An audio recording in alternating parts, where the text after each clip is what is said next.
الثقلين والفريقين من عرب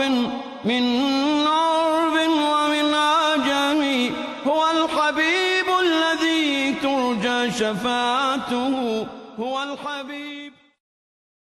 السلام علیکم ورحمۃ اللہ وبرکاتہ. الحمد للہ رب العالمین وصلی اللہ وسلم علی نبینا محمد وعلی آلہ وصحبہ اجمعین ومن تبعہ باحسان الی یوم الدین، اما بعد. محترم ناظرین، حدیث کی مشہور کتاب بلوغ المرام جو احکام اور مسائل اور اس کے دلائل کو سمجھنے کا بہت انمول تحفہ ہے، اس سے پہلے ہم نے اپنی روٹین کے مطابق ترتیب سے ہم اس کے ابواب کا ذکر کر رہے ہیں اور ہر باب میں پائے جانے والے احکام اور مسائل آپ کے سامنے پیش کر رہے ہیں تاکہ کم سے کم وقت میں آپ کو زیادہ سے زیادہ معلومات براہ راست قرآن اور حدیث سے مل سکے. اس سے پہلے ہم نے وقف اور اوقاف کے بارے میں کچھ باتیں بتائی تھیں. انڈومنٹ، جس کا خلاصہ یہ ہے کہ اگر کوئی آدمی کسی اچھے مقصد کے لیے اپنی زمین یا اپنی تجارت کا کوئی نفع یا کوئی چیز وقف کرنا چاہے تو وہ وقف کر سکتا ہے، اور یہ وقف کرنا بہت ہی پسندیدہ ہے. اس سے کافی سارے فائدے بھی ہوتے ہیں، اور ماشاءاللہ ماضی قریب میں ہند و پاک کے اندر کئی لوگوں نے کئی چیزیں اپنی وقف کی، اور حجاز کے اندر بھی، مکہ مکرمہ اور مدینہ منورہ میں بھی مختلف لوگوں نے کئی چیزیں وقف کی. خاص طور پر وہاں گھر بنا کر، ہاسٹل کا انتظام کر کے، رباط وغیرہ کی شکل میں. اور یہ بھی ایک دور گزرا کہ مکہ مکرمہ اور مدینہ منورہ کے اندر بہت سے ایسے انڈیا اور پاکستان کے درد دل رکھنے والے مسلمان تھے جنہوں نے اس زمانے میں حجاج کرام اور زائرین کی سہولت کے لیے وہاں پر کئی گھر بنا کر وقف کیے. اللہ تعالیٰ ان کو اس کا اجر عظیم عطا فرمائے. یہ بڑی گراں قدر خدمات تھیں ان کی کہ وہ لوگ یہاں سے، کوئی دہلی سے، کوئی کراچی سے، کوئی لاہور سے، کوئی بمبئی سے، یہاں سے پیسے جمع کر کے لے گئے اور مدینہ منورہ میں حجاج کی سہولت کا انتظام کیا، مکہ مکرمہ میں حجاج کی سہولت کا انتظام کیا. اسی طرح سے بعض لوگ ترکی سے اور مختلف جگہوں سے انہوں نے یہ کام کیا. تو یہ جو وقف ہے، اس کا مقصد کیا ہے؟ اس کا مقصد یہی تھا کہ ریگولر آمدنی ایسی ہو جس سے وہ کام، وہ پروجیکٹ متاثر ہوئے بغیر چل سکے، یا اس سے لوگوں کو فائدہ ہو سکے. مکہ مکرمہ اور مدینہ منورہ میں عام طور پر جو بلڈنگز لی گئیں یا بنائی گئیں، اس کا مقصد یہ تھا کہ آنے والوں کی رہائش کے لیے پرابلم نہ ہو، ان کو ادھر ادھر مارے نہ پھرنا پڑے. اس لیے ابھی بھی اتنے زمانے کے بعد بھی مکہ مکرمہ میں کچھ ایسے رباط ابھی بھی بچے ہوئے ہیں جس کو یہاں پہلے بنایا گیا تھا، اور ابھی تک وہاں سے جانے والے حجاج کرام کی ایک بڑی اکثریت بغیر کسی معاوضے کے اطمینان کے ساتھ وہاں ٹھہر سکتی ہے. تو ایک بہت بڑی نیکی ہوئی، ان کے ساتھ خیر کا معاملہ ہوا کہ اس زمانے میں انہوں نے جو بھی پیسہ خرچ کیا ہوگا، لیکن اس کا اللہ کی طرف سے ان کو جو ریٹرن مل رہا ہے وہ تو کافی بڑا اجر و ثواب مل رہا ہوگا. لیکن اس پر تعجب اور افسوس اس وقت ہوتا ہے جب بہت سے اوقاف کو لوگوں نے غلط مقاصد کے لیے استعمال کرنا شروع کیا. بلکہ یہاں تک تجزیہ کیا گیا کہ انڈیا کے اندر بعض شہروں میں لوگوں نے اپنے اپنے زمانے میں جو وقف کی ہیں عمارتیں یا جائیداد یا کھیت اور باغات، اگر اس کو صحیح استعمال کیا جائے تو مسلمانوں میں سے غربت بڑی حد تک ختم ہو سکتی ہے. اتنی ہے اوقاف کی چیزیں، مگر وہ سب کی سب کسی کا قبضہ ہو گیا، یا کوئی ایسے لوگ ہیں جو کرایہ دیتے ہیں تو جوک اور مذاق کے طور پر. ورنہ آپ سمجھ لیجئے بڑے بڑے شہروں میں بہت ہی اہم جگہوں پر ایسی دکانیں ہیں جس کا کرایہ آج کے دور میں کہیں 50 روپے ماہانہ کرایہ دیا جا رہا ہے، کہیں 100 روپیہ ماہانہ کرایہ دیا جا رہا ہے. کیوں؟ کیونکہ اس کا کوئی مالک نہیں ہے، وہ وقف کردہ ہے. لوگ سمجھتے ہیں کہ کون آئے گا مجھ سے کرایہ لینے کے لیے.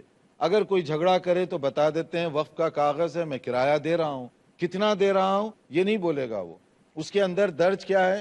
100 روپیہ. جبکہ اسی لیول کی دکان اگر اسی دن کسی اور کو دی جائے انڈیپینڈنٹ مارکیٹ کے حساب سے ہو سکتا ہے کہ جو 100 روپے کی دے رہا ہو اس کا کم سے کم 8,000 کرایہ اسی دن سے شروع ہو جائے گا. تو اب کتنا نقصان ہوا؟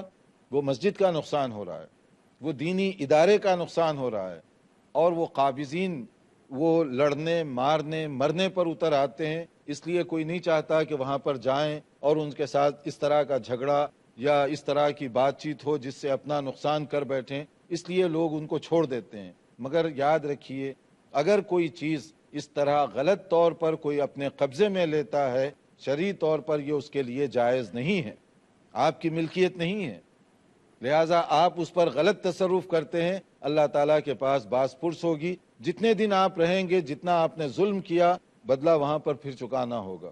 اس لیے آدمی جو اس طرح کے قبضہ کیے ہوئے ہیں عمارتوں پر، بلڈنگوں پر، دینی اداروں کی جائیداد ہڑپ کیے ہوئے ہیں، ان کو کم سے کم بندوں کا نہیں اللہ سے ڈرنا چاہیے. جب ہم سب کمزور ہوں گے، طاقت صرف اللہ کے ہاتھ میں ہوگی، اور وہاں پر انصاف کے ساتھ فیصلہ کیا جائے گا. وقت کا جو ایک فائدہ ہے، ریگولر آمدنی، جیسے ماشاءاللہ غریب ممالک میں بھی کچھ ایسے مدارس ہیں جن کے بنانے والوں نے وہاں پر ایسا انتظام کیا کہ اس کے ساتھ ایک باغ یا اس کے ساتھ کچھ دکانیں یا اس کے ساتھ کچھ پراپرٹیز ایسی رکھی جس سے ریگولر آمدنی ہو. اب اس کا فائدہ یہ ہو رہا ہے اس ریگولر آمدنی کا کہ وہ ادارے، بڑے بڑے ادارے وہ چل رہے ہیں اور ان کو بجٹ کی کوئی پرابلم نہیں ہوتی، کیونکہ ان کے لیے وقف ہے اور وہ بلڈنگ ہے اس کے نام پر. جو بھی اس کا کرایہ آ رہا ہے وہ سیدھے اس ادارے کے پاس جاتا ہے اور وہ اس کے اخراجات میں اس کو شامل کر لیا جاتا ہے. یا وہ باغ ہے، جو بھی اس سے فصل کٹے گی اس کو مارکیٹ میں سیل کر دیا جاتا ہے اور اس کا فائدہ اس ادارے کو دے دیا جاتا ہے. تو اس کی وجہ سے ریگولر آمدنی کا ایک ذریعہ بنا. ورنہ بعض ادارے ایسے ہیں جن کا ہر وقت چندہ وصول کرنا پڑتا ہے، بلکہ ماہانہ چندہ اگر نہ آئے، اس میں ڈونیشن میں کمی آئے کلیکشن میں، تو نتیجہ یہ ہوتا ہے کہ کبھی اسٹاف کی تنخواہ دیر سے مل رہی ہے، کبھی طلباء کے اوپر پریشانی آ رہی ہے، کبھی کھانے کا انتظام نہیں کیا گیا، کیونکہ ریگولر کوئی فکس اماؤنٹ ان کو نہیں ملتا. تو وقف کرنے کا ایک فائدہ یہ بھی ہے کہ وہ اداروں کے لیے مقررہ اماؤنٹ ملے گا اور اس کے مطابق وہ اپنا بجٹ بنا سکتے ہیں. یہ ساری چیزیں شرعی طور پر بہت ہی درست اور پسندیدہ ہیں، اور سب سے بڑی وقف کرنے والے کے لیے یہ اجر و ثواب کا بہت بڑا ذریعہ ہے کہ اس کے مرنے کے بعد اس کا ثواب برابر اس کو مل سکتا ہے. تو اب اس کے اندر دیکھیے رسول اکرم صلی اللہ علیہ وسلم نے جو ہدایات دی تھیں اور صحابہ کرام اس پر عمل کیسے کرتے رہے. مثلا اصاب عمر رضی اللہ عنہ ارضا بخیبر فأتى النبی صلی اللہ علیہ وسلم یستأمرہ فیہا. حضرت عمر کو خیبر کا ایک باغ ملا، ایک جگہ تھی بڑی خوبصورت اچھی، یعنی وہاں پر کھیتی باڑی بہت عمدہ ہو سکتی تھی.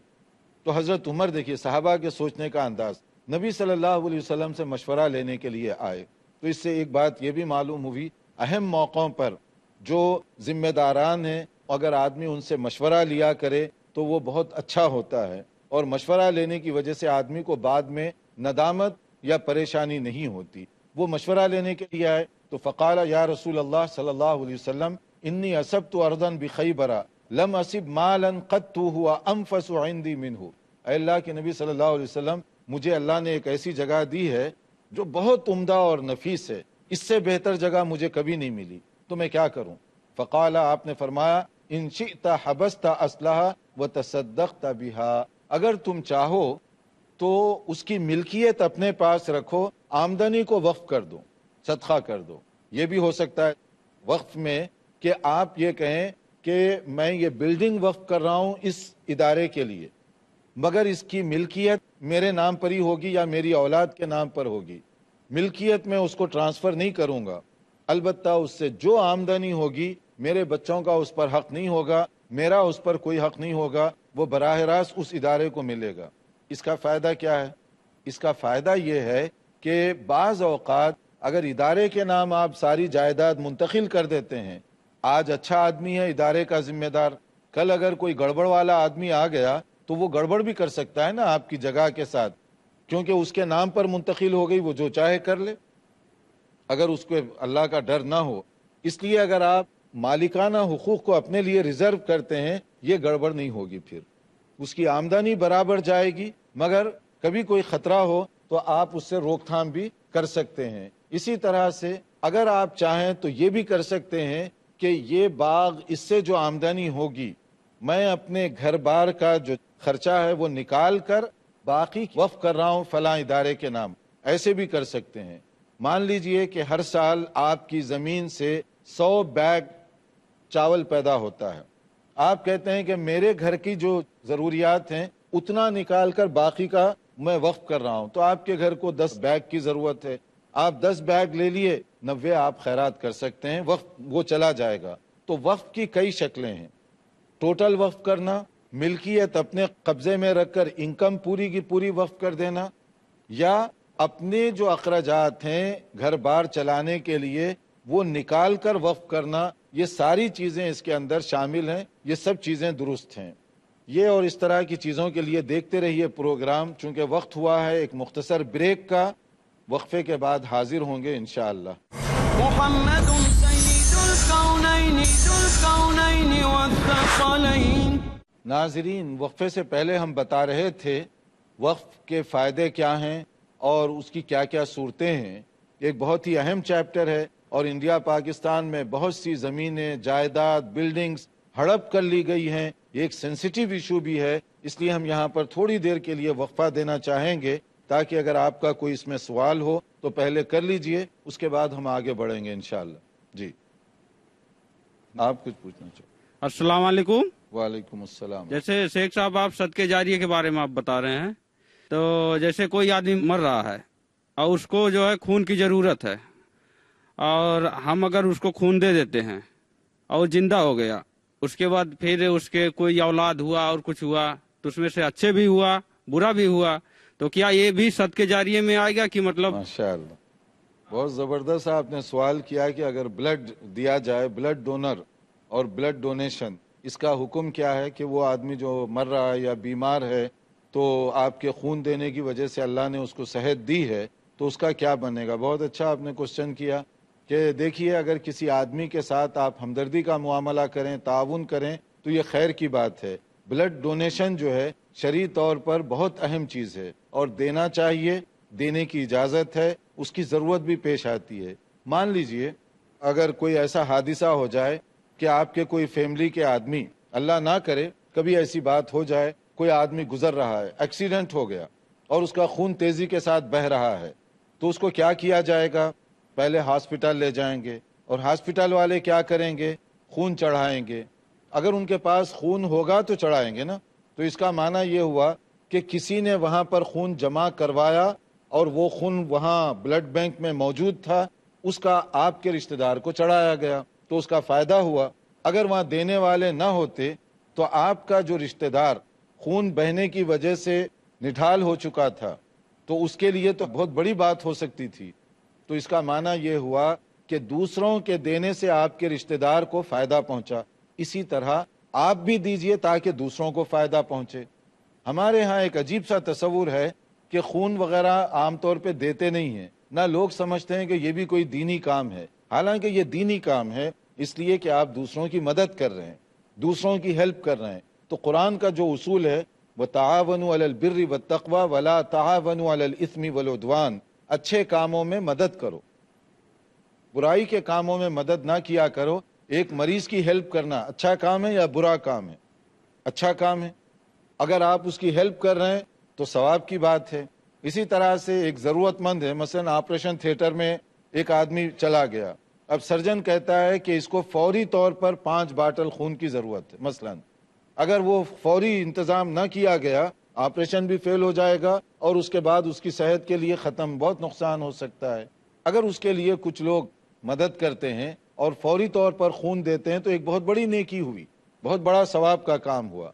البتہ خون دینے کے بارے میں 2 اصول سامنے رکھیے شرعی، جیسے اس سے پہلے گزرا لا ضرر ولا ضرار، نہ نقصان پہنچائیے نہ نقصان اٹھائیے۔ پہلی چیز یہ ہے کہ جو خون دینے والا ہے وہ میک شور کرے کہ میں خون دوں گا تو کہیں ایسا تو نہیں کہ میرے لیے نقصان ہو جائے۔ کبھی بعض لوگ ہو سکتا ہے کہ خود کمزور ہوں اور ان کو خون چڑھانے کی ضرورت ہے، وہ دوسروں کو خون دیں گے تو پھر ان کے لیے نقصان ہو سکتا ہے۔ تو ایسی صورت میں حکم یہ ہے کہ آپ نہ دیں۔ کیونکہ آپ کو خود ضرورت ہے. دوسرا یہ ہے کہ اس کو آپ سیل کا ذریعہ نہ بنائیں، فروخت نہ کریں، نفع نہ کمائیں. جیسے بعض لوگ جو ہے شراب پینے والے اور اس طرح کی حرکتیں کرنے والے جو ہے بلڈ بیچتے ہیں تاکہ اس کے ذریعے سے ایک باٹل خرید لیں شراب کی، یہ اپنی بری عادت کو پوری کریں. یہ چیز جائز نہیں ہے، کیونکہ یہ اللہ تعالیٰ کی دی ہوئی ایک امانت ہے. آپ اس کو خرید و فروخت کا ذریعہ بنا رہے ہیں، یہ درست نہیں ہے. بلڈ کو یا کسی اس طرح کی چیز کو بیچے نہیں، مدد کے طور پر آپ دیں گے تو اس کا یقیناً فائدہ ہوگا، اور اس لیے جو صحت مند لوگ ہیں ان کو دینا چاہیے. جی یہ جو ہے صدقے جاریے میں آئے گا یا ثواب اس کا مل جائے گا؟ نہیں، اس کے اندر دیکھیے ثواب بھی ہے، اور اگر اس کا فائدہ اس کو ہوتا رہے، جب تک ہوتا رہے، یہ تو صدقہ جاریہ ہے. لیکن اب وہ آدمی کیا کیا اچھے کام کرتا ہے، کیسے کرتا ہے، یہ اس کی نیت اور آپ کی نیت کے مطابق ہوگا. لیکن جو آپ نے کام کیا وہ اچھا کام. آپ کچھ پوچھنا چاہتے ہیں؟ جی السلام علیکم شیخ. وعلیکم السلام. میرا کوشچن یہ ہے کہ لوگ ڈونیٹ جو کرتے ہیں، فار ایگزامپل کہیں پہ پرماننٹ پانی کا بوت بنا دیے، اور آج کل نارملی جو ہے ہم لوگ دیکھتے ہیں مسجدوں کے اندر قرآن کی پیٹی جو ہے لوگ زیادہ تر ڈونیٹ کرتے ہیں. تو اس کے اوپر جو ہے جو نیمز لکھے ہوتے ہیں ڈونیٹڈ بائی دیٹ پرسن اور دس پرسن جو بھی ہے، تو وہ نام لکھنا مطلب کبھی کبھی ایسا لگتا ہے کہ دیٹ شو آف ہے، کوئی کچھ زیادہ ہی کر دیتا ہے. تو ان دیٹ کیس ان کو ان کا ثواب ملے گا یا؟ بعض لوگ وقف کرتے ہیں تو اس کے ساتھ نام لکھتے ہیں، تو کیا وہ نام جو ہے وہ ٹھیک ہے یا نہیں ہے؟ تو دیکھیے اصل میں بات یہ نیت کی ہے. اگر آپ کوئی بھی صدقہ دیتے ہیں، نیکی کرتے ہیں، مگر آپ کی نیت دکھاوے کی ہے، سارا صدقہ بیکار ہو جائے گا، ساری آپ کی عبادت ضائع چلی جائے گی. یہ نیت کے اوپر ہے. اگر آپ صدقہ دے رہے ہیں اللہ تعالیٰ کو راضی کرنے کے لیے، یہ جائز ہے. قرآن کریم میں بتا کر دینے کی بھی اجازت ہے، چھپا کر دینے کی بھی ہدایت ہے. ان تبدوا الصدقات فنعما ہی وان تخفوها وتؤتوها الفقراء فهو خیر لکم. اگر صدقہ بتا کر دے رہے ہیں مگر مقصد یہ ہے کہ لوگوں کو نیک کام کی ترغیب دینا، حوصلہ افزائی کرنا، انکریجمنٹ کرنا، تو پھر آپ بتا کر دیں تاکہ اور لوگوں کو بھی شوق پیدا ہو. یہ بھی نیکی کا جذبہ ہے، اگرچہ کہ آپ ظاہر کر رہے ہیں مگر آپ کی نیت میں فطور نہیں ہے. مثلا کوئی مسجد میں اعلان ہو رہا ہے کہ مسجد کی تعمیر کرنی ہے، تو آپ جو ہے اعلان کیجئے یا جو بھی ڈونیشن دے سکتے ہیں وہ دیجئے. اب ایک آدمی اپنی انگلی کھڑا کر دیتا ہے کہ میں دے رہا ہوں 50,000 روپیے. بظاہر تو مسجد بھری ہوئی ہے، سارے لوگ سن رہے ہیں، مگر اس کی نیت یہ ہے کہ میں زور سے بولوں گا اور لوگوں کو بھی حوصلہ افزائی ہوگی. اب اس کے 50,000 کا سن کر کوئی 60 بولے گا، کوئی 70 بولے گا، تو یہ شوق پیدا ہوگا نیک کام کرنے کا. تو اس لیے اعلان کرنا یہ جائز ہے. مگر اگر اس کے دل میں یہ فطور پیدا ہو جائے، لوگ مجھے بہت چیمپئن سمجھیں، سخی سمجھیں، دینے والا سمجھیں، یہ کھوٹ آ گیا. اب یہ کھوٹ اگر آ گیا تو پھر آپ کی نیکی برباد چلی جائے گی. اس لیے اس کے دونوں پہلو ہیں، دونوں کو سامنے رکھنا چاہیے. اور یہ صرف صدقہ اور خیرات کی بات نہیں، وقف کی بات نہیں ہے، ہر چیز میں یہی پرنسپل ہے. آدمی چاہے 2 رکعت پڑھے اور اس کے اندر اگر اس کے ساتھ یہ بات ہو رہی ہے کہ دکھاوا آ گیا، تو اس کی 2 رکعت بھی اس کے لیے ثواب نہیں دے سکتی. وہ تو شرک کی ایک قسم ہے جس کو شرک خفی کہا جاتا ہے، ہڈن شرک، چھپا ہوا شرک. ایک ہے اوپن شرک اور ایک ہے چھپا ہوا شرک. اور چھپا ہوا شرک کیا ہے؟ ریاکاری، شوونگ آف. یہ غلط جذبہ ہوگا. آپ کچھ پوچھنا چاہیے؟ السلام علیکم. وعلیکم السلام. شیخ میرا سوال یہ ہے کہ وصیت جو کی جاتی ہے اس میں کچھ لمیٹیشن ہے، یا اپنے جو حقدار ہیں ان کو حق دینے کے بعد کچھ پرسنٹیج دے سکتے، یا ہم جتنی چاہے اتنی وصیت کر سکتے؟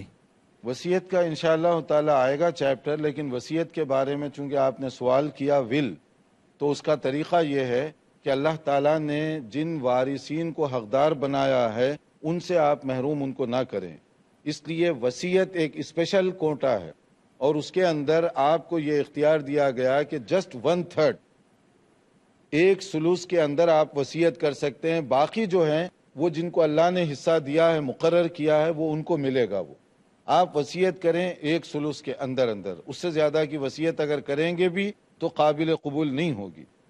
1/3. دوسری بات یہ ہے کہ وصیت جو آٹومیٹک کوٹے میں آ رہے ہیں جن کو حق ملتا ہے اس کے لیے نہیں کر سکتے. مثلا بیٹے کا حق ہے، بیوی کا حق ہے، اس کو آپ مزید وصیت میں کچھ دینا چاہیں قبول نہیں ہوگا، کیونکہ ان کو جو حصہ ہے وہ ملے گا.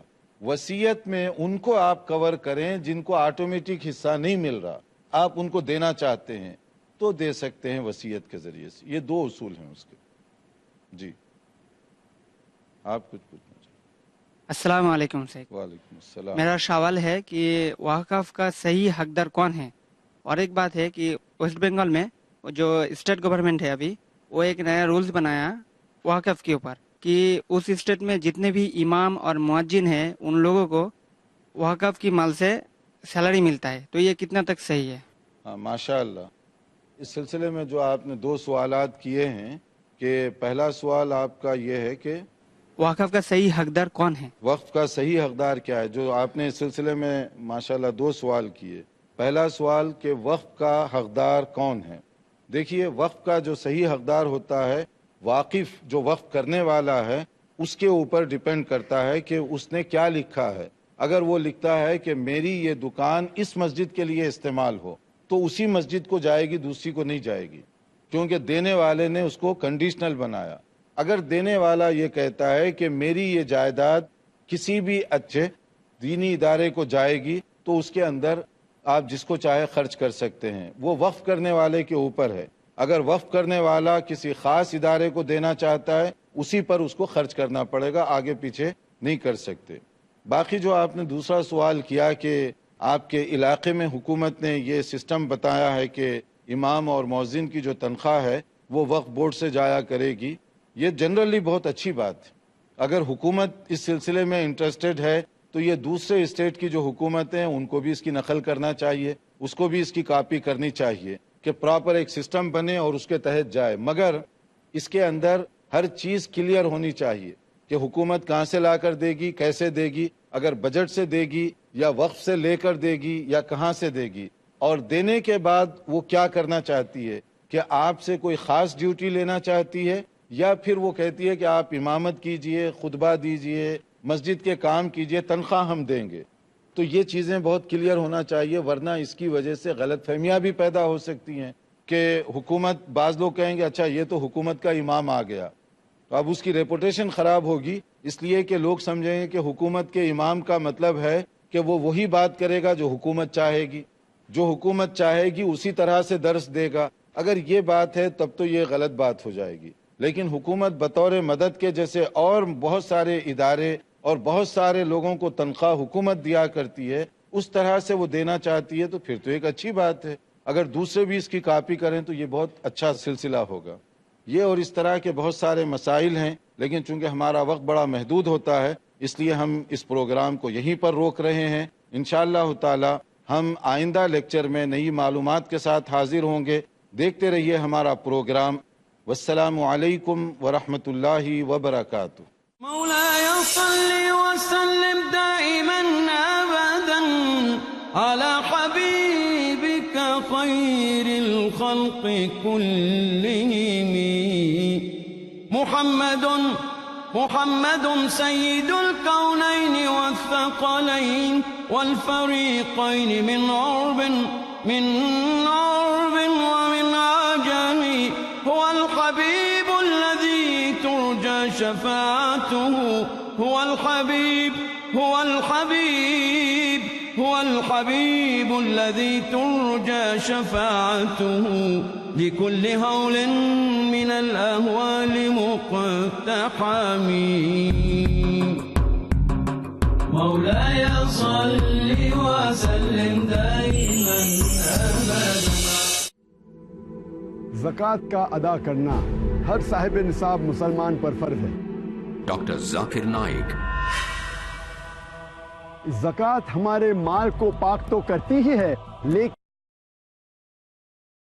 وبرکاتہ.